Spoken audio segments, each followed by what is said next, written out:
Hello everyone! Today I'm going to tell you how I got into motorcycles, but first, we're going to go for a ride.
Alright, so there's not quite as much privacy as I was hoping for over here.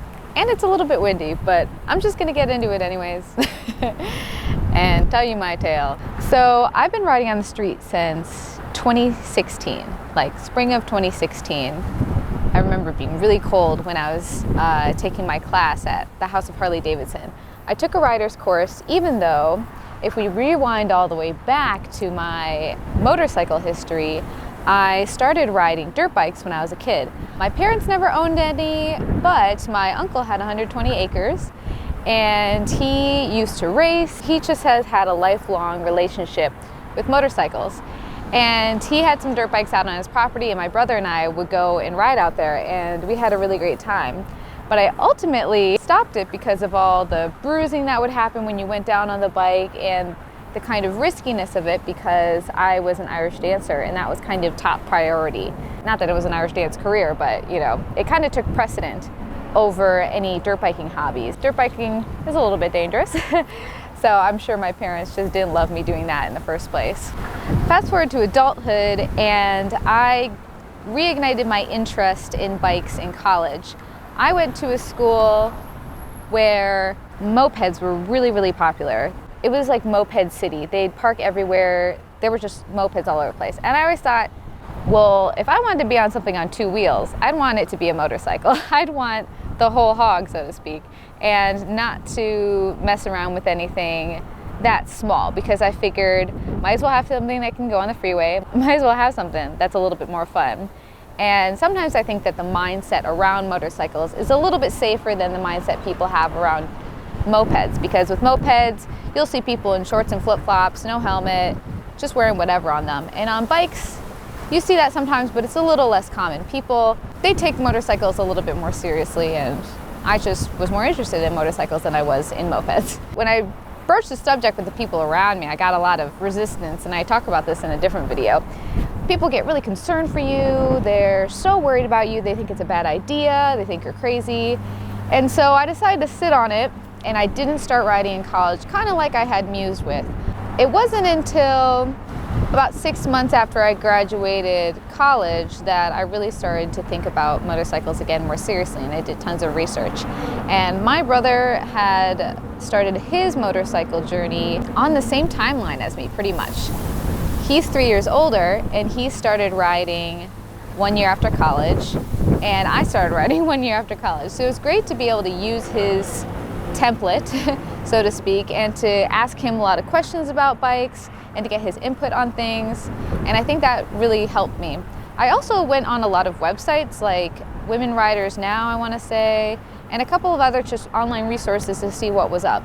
And at the time, I don't think I knew of any moto vloggers, or I don't even know if I knew that moto vlogging was a thing. So I didn't really watch any YouTube in particular about people on the bike, and definitely not female moto vloggers at the time. But I think eventually I found content about the bikes that I was interested in and stuff like that. I enrolled in a class the spring of 2016 and got to ride a Harley Street 500, but I had already bought my 250cc Honda Rebel by then. So yeah, that's how it all started. I leaned a lot on my brother's experience, which was lucky of me to be able to reference, and I got to talk to some friends who rode, and they gave me a little bit of advice.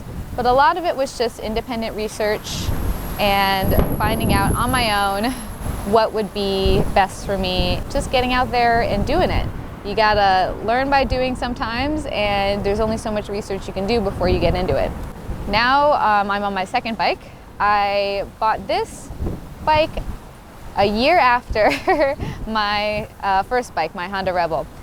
It's good to start on a small beginner bike. I got really comfortable with it. I messed up a little bit. It wasn't that dramatic. I had a 2007 Honda Rebel 250. Now they make them in bigger sizes, which I think is really cool.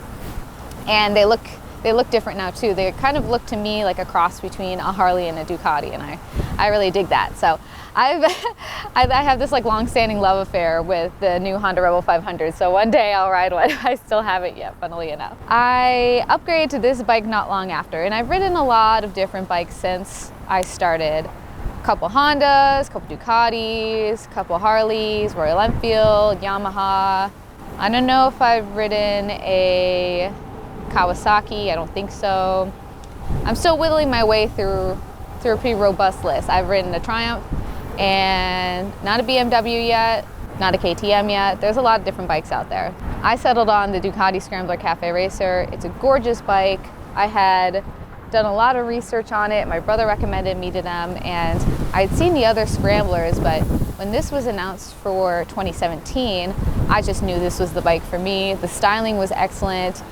I love the engine size, the weight of it. I had test ridden the Ducati Flat Track Pro and really enjoyed it. I think this bike was like so new that they weren't even doing test rides of it because all of them were spoken for. So I had to go down to Illinois to pick this guy up because all the Milwaukee ones were spoken for.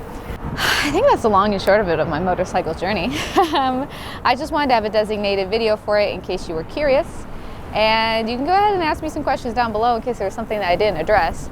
I don't know if I told it in a perfectly linear fashion, but I'm not using any notes. So thanks so much for watching. Until next time, ride safe. Don't forget to subscribe, follow me on Instagram, follow other me on Instagram, and go to my website, greatlakesofblanco.com.